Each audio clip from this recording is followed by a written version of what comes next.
Hi hello friends, நம்ம கும்பகோணத்தில் வந்து பார்த்திங்கன்னா ஆதி கும்பேஸ்வரர் கோவிலுக்கு தான் நம்ம வந்திருக்கோம். கண்டிப்பாக இந்த கோபுர தரிசனத்தை கும்பிட்டுக்கோங்க. இப்போ தான் ரீசெண்டாக வந்து கும்பாபிஷேகமாக நடந்திருந்தது.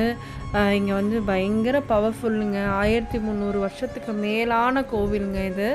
அதுக்கு மேலே கூட சொல்கிறாங்க. ஸோ இங்கே வந்து ஈஸ்வரர் அவ்வளோ அழகாக இருக்கார், அம்பாளும் அவ்வளோ அழகாக இருக்காங்க. கண்டிப்பாக இந்த கோவில்லாம் நீங்கள் பார்க்க வேண்டிய கோவில். இந்த கோவிலில் வந்து இந்த யானை பேர் தெய்வானே சொன்னாங்க. சிரிச்சுக்கிட்டே ஆடிக்கிட்டே டான்ஸ் ஆடிக்கிட்டே இருக்குங்களாம். ரொம்ப நல்லா இருந்தது பார்க்கவே. இதெல்லாம் வந்து நம்ம பார்க்கணுங்க லைஃப்பில் ஒரு வாட்டியாவது. இந்த மாதிரி கோவிலுக்கெலாம் போய் பசங்களெல்லாம் கூப்பிட்டு போய் எக்ஸ்ப்ளோர் பண்ணோம். ஆக்சுவலி சாமி கும்பிட்றோமோ இல்லையோ, குழந்தைங்களுக்கு வந்து ட்ராவல் எக்ஸ்போஷரும் ப்ளஸ் இந்த ஆர்கிடெக்சர் அந்த கலைகளையை பற்றியும் நம்ம வந்து அவங்களுக்கு தெரிவிக்கணுங்க. அப்போ தான் லைஃப்பில் ஒரு இதெல்லாம் இருக்குது, இந்த மாதிரிலாம் இருக்குன்ற ஒரு இன்ட்ரெஸ்டிங் இருக்கும். அது மட்டும் இல்லாமல் கண்டிப்பாக கடவுளோட பிளெஸ்ஸிங்கும் இருக்குது. இந்த வீடியோ பார்க்குற எல்லாருக்குமே கண்டிப்பாக பிளெஸ்ஸிங் வந்து சேரும். இங்கே வந்து தீபம் வந்து எத்தனை தீபம் வந்து எதுக்கு போடுறதுன்னு இருக்குது. அந்த சாட்டம் போட்டிருப்பேன். நீங்கள் உள்ளே கூட விளக்கு விற்கிறாங்க, நீங்கள் வாங்கி போடுங்க. போட்டுட்டு சுவாமிக்கு அர்ச்சனை பண்ணி பூ சாத்திட்டு வந்துடுங்க. அவ்வளோதாங்க. அதுக்கப்புறம் அம்பாலோட இது தர போட்டிருந்தாங்க. ஸோ எங்கள் குட்டி உடனே எல்லோரையும் சேர்ந்து பேச ஆரம்பிச்சிட்டான், விளையாட ஆரம்பிச்சிட்டான். ரொம்ப நல்லா இருந்தது. யார் என்னன்னே தெரியல, அவ்வளோ அழகாக ஒரு கலந்து விளையாடுறாங்க. அடுத்தது காசி விஸ்வநாதர் கோவிலுக்கு நாங்கள் வந்தோங்க. இது வந்து நம்ம இந்த 12 வருஷத்துக்கு ஒரு வாட்டி நடக்கும் இல்லையா, அந்த மகா குளம் தான் இது. இந்த குளத்தை வந்து ஓரமாக நின்று கொஞ்சம் நேரம் பார்த்தாலே ரொம்ப அமைதியாக நமக்கு வாழ்க்கையில் வந்து எல்லா நெகட்டிவிட்டியும் போய் பாசிட்டிவ்னஸ் வரும். நான் சொல்லி கேள்விப்பட்டிருக்கேன்.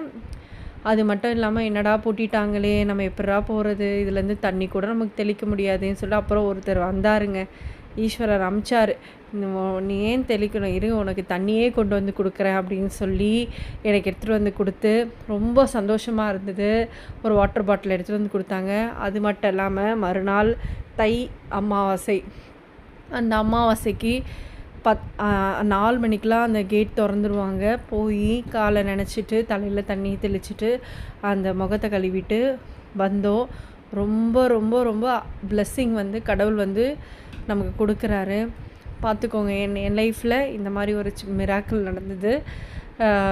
ஏன்னா நம்ம வந்து கேட்ட வரங்களை வந்து கடவுள் வந்து கொடுப்பாரு. நமக்கு எவ்வளோக்கு நம்ம உண்மையாக கேட்குறோம் நினைக்கிறோமோ அந்த அளவுக்கு எல்லாமே நடக்கும் வாழ்க்கையில். 3ஆவதாக போனது தான் திருநாகேஸ்வரம்.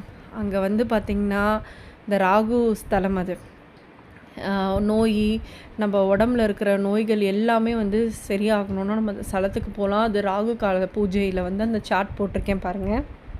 கலந்துக்கிட்டோம்னா நமக்கு ரொம்ப உடம்புல இருக்க நோய் கடன்கள் எல்லாமே தீரும். ஒரு வாழ்க்கையில் ஒருத்தவங்களுக்கு ராகு கேது கரெக்டாக இருந்ததுனாலே எல்லாமே லைஃப்பில் நல்லாவே நடக்கும்னு சொல்லுவாங்க.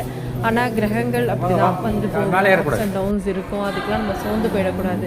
அதெல்லாம் நம்ம பூஸ்டப் பண்ணிக்கிறதுக்கு பரிகாரம் இந்த மாதிரிலாம் பண்ணாமல் இந்த மாதிரி நம்ம கோயிலுக்கு போய் நம்ம வந்து புண்ணியத்தை வந்து நம்ம சேர்த்துக்கலாம். அடுத்தது வந்து நான் போனது வந்து உப்பிலியப்பன் கோவில். அந்த கோபுர தரிசனமும் பார்த்துக்கோங்க. யாருன்னா பெருமாள் அவ்வளோ அழகாக இருந்தாருங்க. பெருமாள் வந்து திருப்பதியில் இருக்க மாதிரியே இருந்தார். அங்கே அர்ச்சனையும் பண்ணுறாங்க, மாலையும் பெருமாளுக்கு சாத்துறாங்க. ரொம்ப நல்லா இருந்தது.